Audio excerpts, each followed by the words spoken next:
So in 2018, we got 3 years of earthquakes in 3 months. That set the stage for what I'm going to talk about tonight. So 3 years of earthquakes in 3 months. What have we learned from that? What have we observed? That's what we're here to talk about. This is some of the damage along Crater Rim Drive in the National Park. So first of all, show of hands, who is a local resident? Yeah, and who's a visitor? Now, okay. So this is mainly for the visitors, but for all of us as a refresher, here's the volcano, Kilauea. And there are different regions on the volcano. The summit, where we are now, is the site of the 10-year eruption at Haliʻʻō, which concluded in 2018. We have the Upper East Rift Zone, the Middle East Rift Zone, which is the site of the Puʻu eruption, which was very long-lived from 83 to 18. And what we're here to talk about tonight is the 2018 eruption down in Leilani, Lower East Rift Zone, which occurred during the summer of that year. And the south flank, you'll hear me talking about that as well. When I talk about that, it's this whole area to the south. So that's the volcano that we're here to talk about. Those are the areas. I thought I'd start off with where are we right now. So this is a typical week of earthquakes in Hawaii. And this is what happened last week, 400-something earthquakes on the island. The ones that are labeled are ones people felt, or at least reported felt. And you can see they occur mostly on Kilauea and Mauna Loa, some scattered around in the north part of the island as well. These are cross sections in depth going north, south, and east, west if you want to know what it looks like underground. So that's a typical week, 400-something, 500 earthquakes. Multiply that by 4 and you get about 1,500 to 2,000 a month. So if we go back in time in our earthquake catalog, all the way back to 1959, you can see we're pretty consistent. There's some ups and downs, but it's always around that number per month, okay? But look at this. What's going on here? So this was the 2018 eruption. This is what was so unusual about that eruption. It's never been, that amount of earthquakes has never been measured before in Hawaii, 20 times higher than the normal rate. And another thing, I'll zoom in on that a little bit. So here we are. Here's that eruption. Remember I said it was 3 years of earthquakes in 3 months. Here they are, May, June, and July mostly. Also August right there. One thing to note is that the level of earthquake activity right now, as measured by the counts, this is again per month, is about twice as much as it was before the eruption. So the volcano is still settling, it's still adjusting, and that's producing earthquakes still to this day. So there's some questions I want to pose that hopefully we'll answer by the end of the talk. Why is that plot there? Why is that seismicity rate so high? That's one of the questions. What kind of processes made it so high? So we'll try to answer that. And why is it still elevated today, which I alluded to already. So if we plot the earthquakes on a map from the eruption, this is just the ones during the first few weeks, magnitude 2.7 and higher. You can see this interesting pattern here, which we'll get to a little bit later. There are 3 main sequences or groupings of these earthquakes. The first one, the Lower East Rift Zone or LERS grouping, occurred down here during the first 2 weeks or so of the eruption. You can see earthquakes per week plotted, and you can see mostly these 3 weeks is when the story was going on right there, and we'll talk about why in a minute. And it tailed off. The second topic is the south flank. So this is this large area, if you recall that rectangle I put up there before, but it also extends offshore quite a ways. And you can see earthquakes showing up out there as well, related to the 6.9 earthquake. And finally, really the big story is the summit with all of these earthquakes shown in blue, some almost 50,000 depending on how you count them at the summit during the eruption. So we'll start off with the Lower East Rift first. And here's an example of the lava covering one of the roads in Leilani Estates. So what was happening before that eruption? This shows the 2 months before the eruption, and I'll explain what's going on here. So here's the summit, here's the caldera, here we are up here. And throughout March and April, swarms of earthquakes are happening. These are groupings of earthquakes close together in space and time. Each time you see one of these, some of them are noted by these purple bars, was a swarm of earthquakes. And what was happening at the time, the volcano was engorged with lava. We were seeing inflation at the summit, inflation at Puʻu. The lava lake overflowed in late April. And in fact, when that happened, there was a very, very productive swarm of earthquakes, these shallow orange ones right here in the Upper East Rift Zone connector, that little sliver on my earlier map. And that really heralded a big change that was about to happen. We didn't know what was about to happen, but on April 30th it happened. And that was the collapse of Puʻu. And this was what the view looked like, similar to what the view looked like from HVO on that day. You could see a pink-looking plume rise up from the edifice of Puʻu. And later it was verified that, yes, the lava lake was there and it had drained away. And this used to be full of lava. Where did it go? Well, it went down to the East Rift Zone. And this is the simple view of it. And so it was here, it drained down, and went that way. And as it did that, it produced a lot of earthquakes. So this is an example of 1 day's worth of earthquakes observed at one station in the Middle East Rift Zone, known as Joka. May 2nd, it turns out, this is the day before the eruption began. And this is an example of a swarm, a lot of earthquakes close together in time. And the idea here, if you look at this cartoon, is that there is a finger or a blade of magma underground. You can think of it, it's called a dike, and it's pushing its way through cracks, and it's forcing its way to make bigger cracks, to open up new space. And each time it does that, it makes an earthquake. Earthquakes happen when rock breaks. And so that's happening right at that tip, right at the front. And basically, we can map out where the front of that dike is as it moves, and that's what we were doing. So, however, we knew it was going down to the lower East Rift Zone, where it turns out we really didn't have a lot of coverage of our stations to monitor that region. We only had 2 stations there before the eruption, these 2. So we scrambled and went out there the first week and put in more. And this is one of the ones that I helped install. We dig a hole, we put the instrument in the ground. And you can see, so we started off with that. Then we put in all of these. And we had some help with some of these, but we had a pretty good network after that in order to accurately locate and characterize the earthquakes. Then the lava came and took out 4 of those ultimately, but while they were there, they provided very important data to us, and we actually rescued the equipment at 2 of those sites right in front of before the lava got them. So from that, we had a good catalog of earthquakes that helped characterize where that dike was at any given time, and of course, if there were going to be changes in the eruption. So this is a video put together by our colleagues over at PTWC and using our data. So that's one of the swarms that happened in mid-April that I talked about earlier under the summit. And you can see these were going on, keeping us quite busy, I should say, even before the eruption started. These are the ones in that Upper East Rift connector that really were right before the eruption began, before Puʻu collapsed. And here we go. There it is. And there they go. Did you notice them moving east? And that's the 6.9 earthquake, which we'll talk about in a minute too. But this is the beginning of the eruption and what the earthquakes were doing. And just notice how they moved east. They kind of stopped here and they went more east. Okay, and in two pulses. So one thing that's really interesting, one of the interesting science results that's come out of this, based on geochemistry, is that there were different phases to the eruption. So the first lava that came out was thick and viscous and sticky, and we interpret that as being older. And then later, once that was flushed out, fresher, hotter, more fluid magma came out. And we actually see seismically with earthquakes, this change as well. So this plot is, I'll explain it here. So this is showing the progression of earthquakes from Puʻu in the west, down here, all the way to Leilani in the east, up here. So southwest, northeast. And if you look at the slope of this, so this is distance versus time here. So you can't quite see it's cut off, but this is May 1st, May 2nd, May 3rd. So over a period of about 2 days, it travels some 20 kilometers or so. This is about the speed you could walk, just a comfortable walking pace. So now we know how fast that dike was moving underground just by plotting this up. But notice how this line was pretty steep and then it rolled over and got flat. That's because the dike decided to stop where it was. It stayed right there in this spot, which happens to be right there under the neighborhood of Leilani and its surrounding area. And then on May 3rd, that's when the eruption began.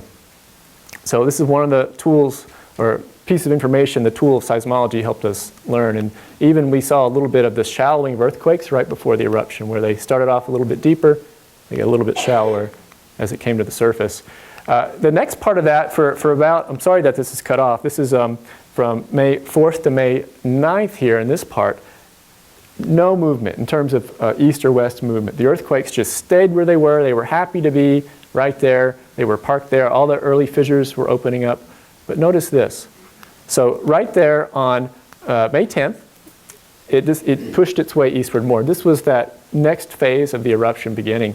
And it's just really interesting. Again, just notice this really nice curve. So the earthquakes were down here at this depth, 3 kilometers. They pushed up to the surface at 0 there, and that's when they moved eastward. Putting it all together, remember I had pointed out earlier that the first part of this eruption, the first sequence, really was about 2 or 3 weeks long. And here is the main story there. There was that first pulse I told you about. It settled down for around a week. It made that second advance that we just talked about on the previous slide. It settled down and stayed there for the rest of the time. So it didn't go more east. At the time, we didn't know it might. It could have, but it didn't. So these are those two general areas of those 2 eruptions. So, and you could make some interpretations about that as well. So the end of the story is that seismically, we saw a first pulse of earthquakes, this first phase to correlate it with the geochemistry, followed by a brief pause in seismicity, or a relative pause.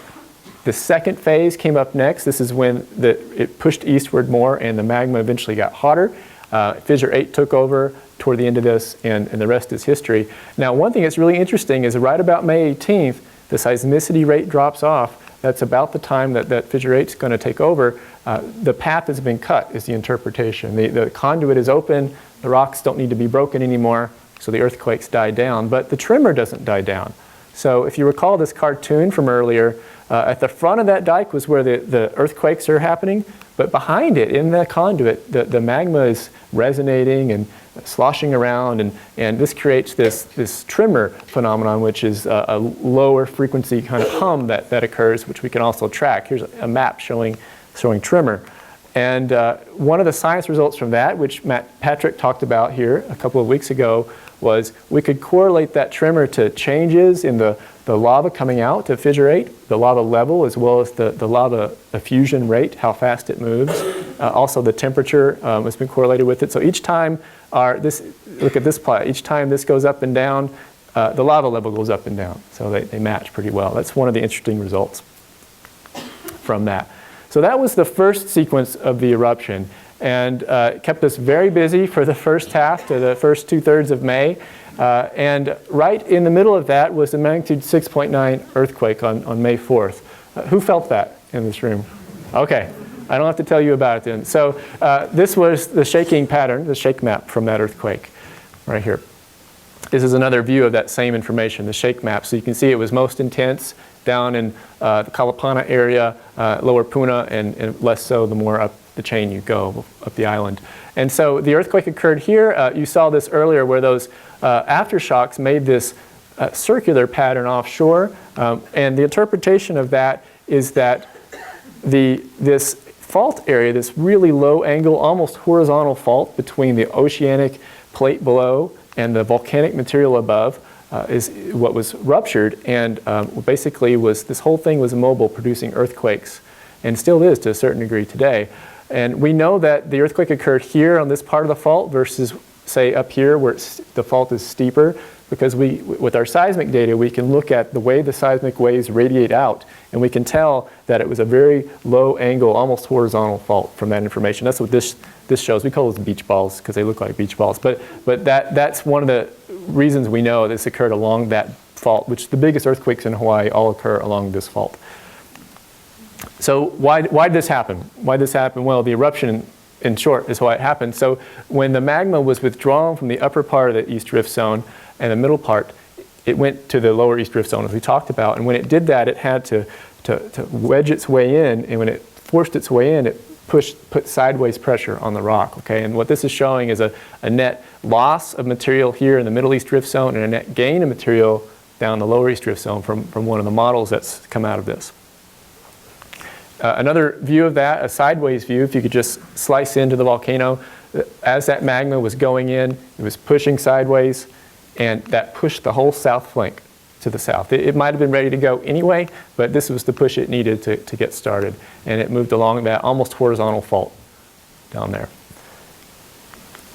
And seismologists have taken this data as well as GPS data, even tsunami data and other data, and they've created models of how the fault ruptured. These are just two examples from the literature. All the hot colors, the red, orange, yellow, show where most of the motion occurred along that surface. So it starts off here, but it kind of twists around and moves in these two kind of lobes here and here, which is the interpretation right now based on the available data.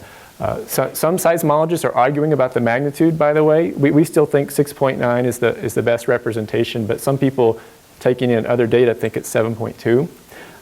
And it's, these things sometimes change with further interpretation. We don't know if that will happen, but with the 1975 earthquake, it started off as a 7.2, and now we think it's a 7.7, for example. So it's not unprecedented to think that. So this earthquake was felt statewide, more than 500 kilometers away, all the way up on Oahu and even on Kauai. Was there damage? Anybody have damage? A little bit, yeah, from this earthquake? And so the answer is yes, but no one was talking about it, and for a good reason.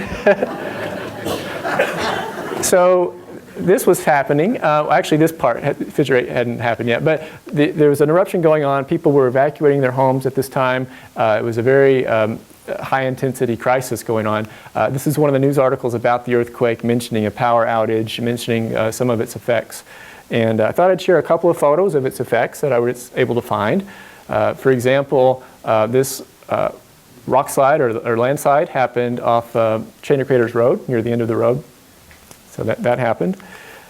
A collapse of Puʻu was triggered, one of many, but this one was ascribed to the earthquake that day, and you can see that pinkish color I mentioned earlier.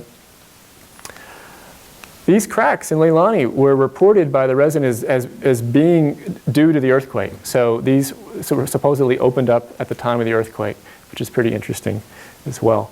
There was a tsunami as well that I mentioned. The tsunami was observed statewide. It was 40 centimeters in Kapoho, about 30 centimeters in Hilo, all the way to about 5 centimeters in Kauai.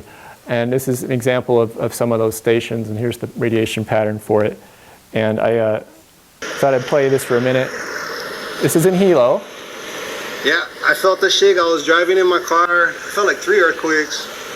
Right here, the water coming back in. This is 4 Mile Beach. Water rushing back in. This island gonna get covered in a matter of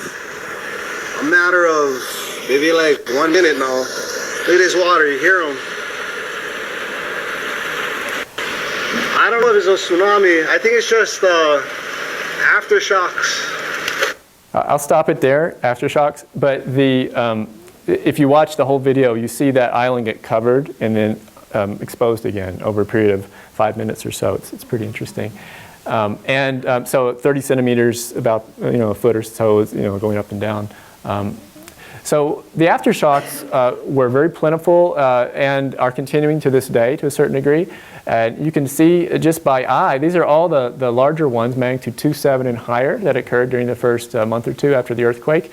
And again, there's that elliptical area that you can see quite clearly. This is interpreted as the toe of that area of the fault that's pushing its way toward seaward along that boundary between the two materials under the ocean.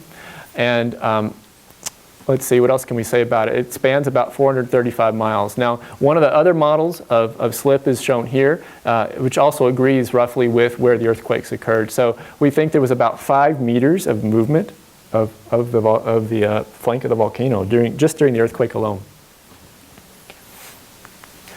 Okay, so more about those aftershocks. The 6.9, of course, was the main shock of the sequence, okay, of the series. But you don't know that when a sequence begins. So the sequence, we can actually trace it back about 2 days to May 3rd, a day earlier, let's say. There was a 5.1, which at the time felt quite big. And then the next day there was a 5.7, which felt even bigger. I was driving in my car, and it shook the car so violently that I knew something was going on.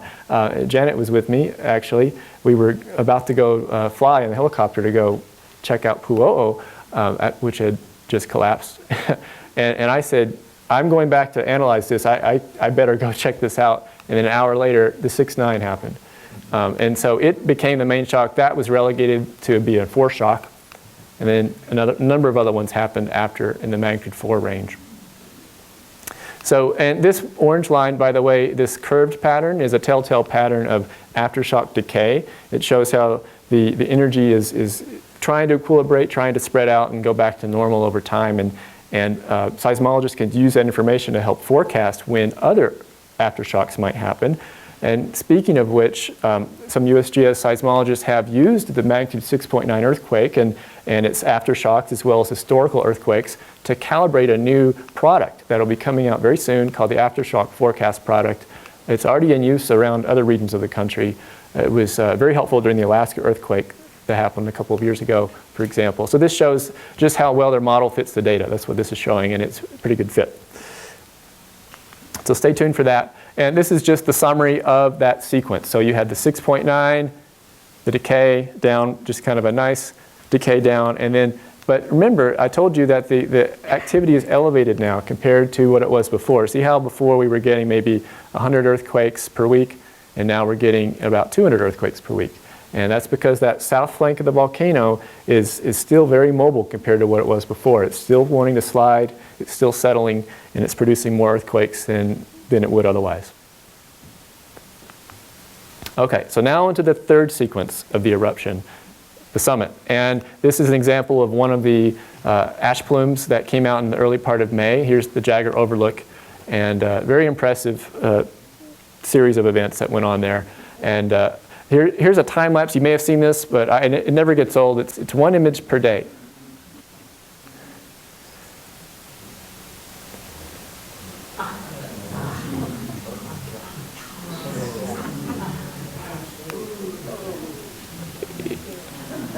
Tens of thousands of earthquakes happened to allow those faults to move, that allow that deformation to take place.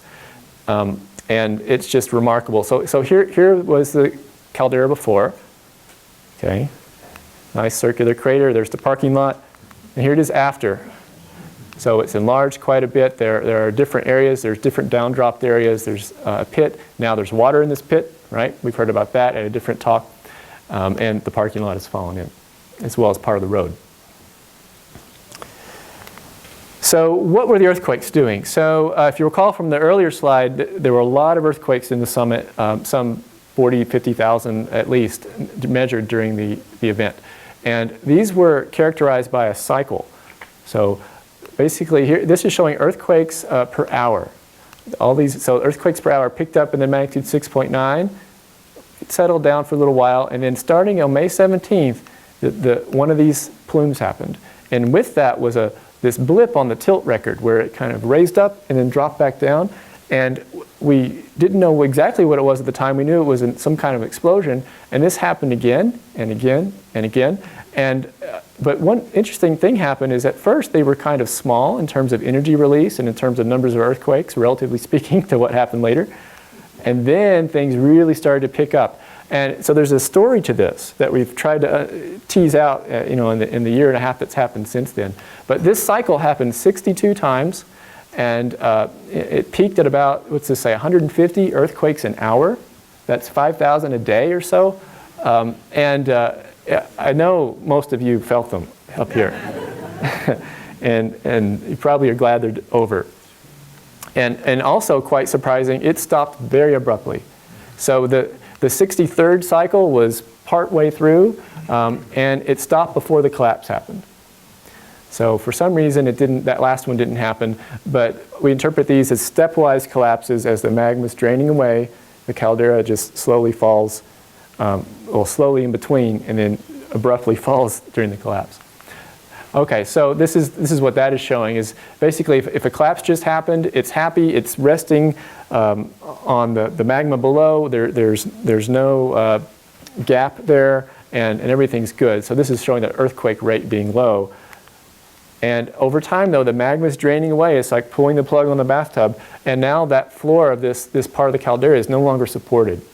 Okay, there's a void underneath it, at least a partial void, and these wiggles show that earthquakes are happening to help, because the faults are getting stressed to try to hold this up. But the strength of the rock is only so much. Eventually, they give, and this is a big collapse happens. It falls down. So this is lower than this, see? And now the caldera is at a lower spot. And then it's stable for a few hours, and then it happens again. So this is a day's worth of earthquakes at one of our stations. This is, if you watch the data on our website, you would see a similar kind of plot. You can see lots of earthquakes swarm right there, and then it collapses. It's happy, it's quiet for several hours. Maybe you get some sleep, no more shaking. It picks up again. Okay, and you know, this is roughly a day. You know, I'll show you in a minute how that varied, and then it goes again. So one of the really interesting observations from this is that with these tens of thousands of earthquakes, there really were only a few dozen that were unique. So, and by that I mean we've seen repeating earthquakes where you can compare the shaking pattern of one earthquake with the shaking pattern of another earthquake on two different seismograms. These are different earthquakes. They actually have almost the exact same shaking. And the interpretation is it's really the same fault moving, just a repeat of what happened before. And what this is showing, by the way, these orange lines are the 62 collapses through time from May to August. And all the red bars are the little families or clusters of these earthquakes that were similar.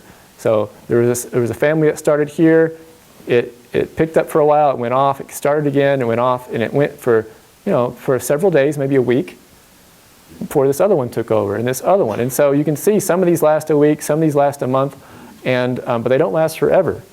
It's just a really interesting observation. And we can also look at that same information in a depth profile. So these colors, now the colors show each of the different families. So this red color shows, well, that cluster or family only occurred at this depth, maybe half a kilometer depth.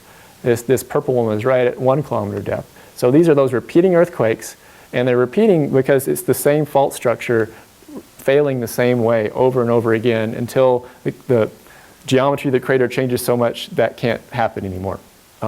And so we see it's jumbled in here because there's a lot going on during that part of the collapse. And so this is one of the interesting results that's come out of this. And this is that same data, this is those same colors in fact, showing after you carefully relocate all those earthquakes, most of them actually, if you look on our website, it'll look like a buckshot on the caldera. But when you carefully relocate them, they mostly actually occur along that boundary where the downdrop area happened.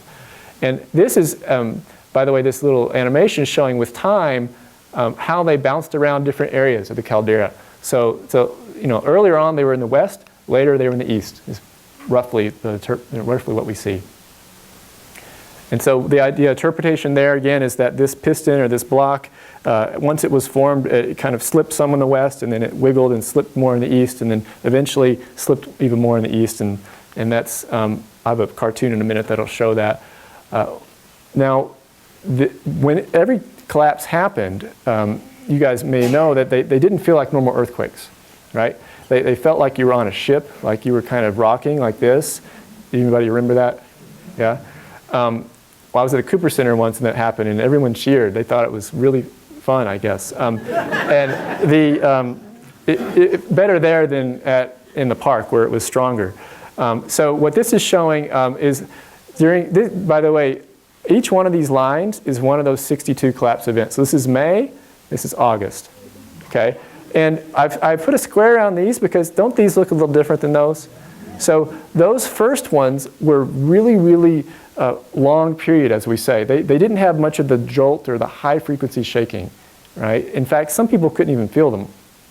And they were very subtle. And in fact, that comes out when we can actually compute different kinds of magnitudes. There's not only one magnitude, there are different kinds. So if we compare a long period magnitude to a short period at high frequencies, low frequencies, all of those plot down here. So they are like this. They're self-similar, they're scattered, but they're all in this range. And what's interesting is all the other ones that happened starting from May 29th onward are all up here. Much tightly clustered, by the way. So two different processes are going on with these types of earthquakes. And by the way, those later ones from May 29th on were the ones people felt a lot more strongly and widely. And these are the 5.3s that everybody talks about. These were 4.7s. Still big, but lacking at high frequencies, and therefore didn't cause a whole lot of damage. So that was one observation. Now, if you look carefully, you can notice other stages in there as well, which we think are related to the kind of the rotation of this piston block as it goes down. Now, another just first-hand observation of the data is, this is energy, okay? So moment is a fancy word for energy that we use. Notice how all those first events, this is from May 17th to 29th, okay, those first 10 events, were right here, really low energy release, okay? But something happened on May 29th. It shot up, and the next several events were up here. It went back down, and it sort of settled out, and all the rest were more or less the same out here. So there's basically 3 phases going on. So there's that first one, which is those really low frequency ones that only some people could feel. There were these second ones, which we think is when this, what's called a ring fault, this circular or semicircular fault around the caldera was actually forming. And then this last one, it's formed already, it's sliding down episodically. And the lower plot, by the way, is the time between each collapse. Okay, time between the collapses. So in the beginning, it was kind of scattered, but mostly low. Okay, so 10 to 40 hours, a pretty big range, but lower than this. So basically, when that ring fault was forming, it took longer between events. And why is that? My idea is that it's breaking more rock, it's having to do more work, and so it takes longer to fail during this time, up to 60-something hours in between events. Once that had happened, a nice surface has been formed. It can slide along that. It came into this nice steady pattern about 30 hours between events, which crept up over time but was pretty consistent. And why is it so consistent? I think the interpretation is just that the magma was draining out very consistently. So this is controlled primarily by how fast the magma is going away. So this is that in a nutshell. In the beginning, there was a lava lake. It drained away. And once it had all drained away, you started to see collapses as the actual magma chamber itself started to drain away. And the vent where the lava lake had been was still open. And that's why the plumes were getting out. Each time a collapse happened, it would kick up a lot of material and would get out. But that got blocked at some point. And once it was blocked, really there were no more plumes happening, but it was still collapsing. The ring fault had formed, and mostly in the west, it formed earlier, and in the east, it seemed to grow over time. So that's how we see it, cartoon form. What did it do? What were the effects? Okay, this is just a selection. The park was closed, right? We're glad it's open again, but the park was closed for a long time. Each time a collapse happened, the scene was like this. If you were at Tina's talk the first week, she showed a video of this. Later I have a video that you can hear what it sounded like. I like this one because who knows what that is? It's HVO. So poor HVO building up there getting battered. Now here's that video which shows the effects of shaking at HVO from 2 different vantage points.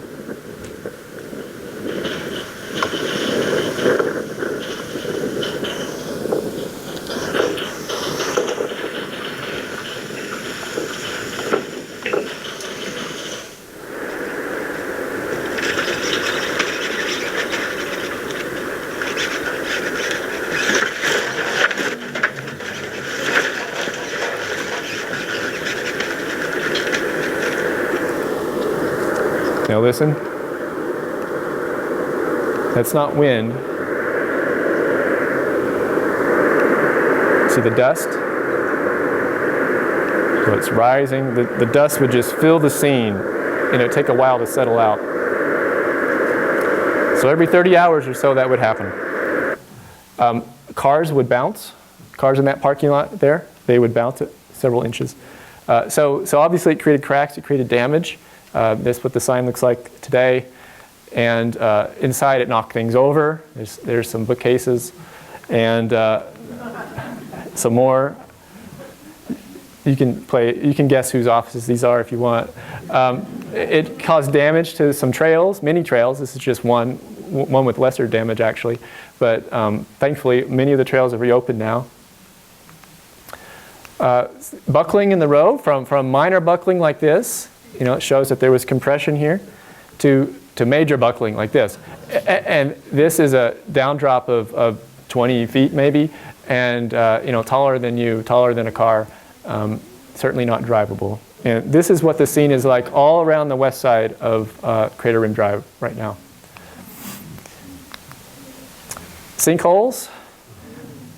This one was in front of a golf course, but there are sinkholes in the park too. That's why Kilauea Overlook is still closed. There's one of these right in the entrance to it.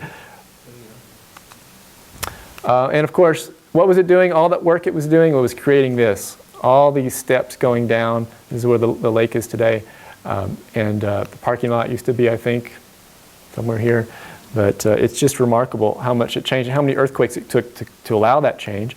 And I like this shot because you can see that eastward fault, which was just kind of eating away at the old floor as it went. If this had continued longer, it probably would have gone more east and more north, which is off this part of the scene. It exposed lots of new areas had never been seen. This area here, for example. So I think the geologists are going to have fun mapping these in the future. So that was this summit sequence in a nutshell. And what happened after the eruption? It had a small little postscript there. This was in September, the last little gasp in Fissure 8. And what's been going on since then? Well, we've had inflation, both in the East Rift Zone and at the summit, which is ongoing. This is the past year or so. So we know magma is coming back. This is showing radar images, by the way, from space. It's one of the ways we can monitor this. Earthquakes. So we have lots of earthquakes still occurring, but in the usual places, at the summit of Kilauea, the summit of Mauna Loa, the south flank that I've talked about in this area, the deep Pahala zone, the deep lower southwest rift as it's known.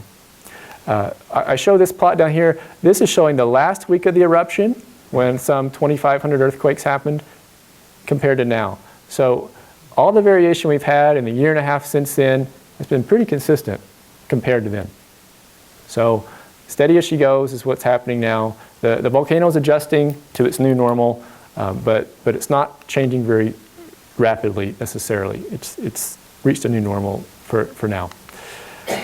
So in summary, there were three sequences with this eruption. There was the Lower East Rift sequence associated with the intrusion of that magma and the opening of the fissures and the different phases of the opening of those fissures. There was the south flank sequence dominated by the 6.9 earthquake and that whole zone of the south flank slipping on this almost horizontal fault beneath the island and even extending far offshore. And then the summit sequence where the caldera was enlarging itself and becoming deeper and becoming what you can go see today, creating unprecedented levels of seismicity never before measured here. 20 times higher rate than normal. 3 years of earthquakes in 3 months. So what about our questions? So why was the seismicity rate so high? Well, there was an eruption, and it was the biggest eruption in 200 years. And this eruption involved both the summit and the flank. A lot was going on. It made a lot of earthquakes. That's the simple answer. What type of processes contributed to that high rate? Well, the three we talked about. That migration of magma, cutting its way down to lower East Rift Zone, the 6.9 earthquake, and of course the caldera collapse. And finally, why is the rate still a little bit higher now? It's because the volcano is still pretty mobile. The south flank is still moving at a higher rate than usual. There are still aftershocks happening along that fault, and there will be for quite some time. So thank you very much for your attention. I want to thank everyone who's helped with this. There are many seismologists and technicians and people who have helped keep up with this data, and we'll be digging out of it for several years. And especially thanks to Janet for helping put this together. Mahalo.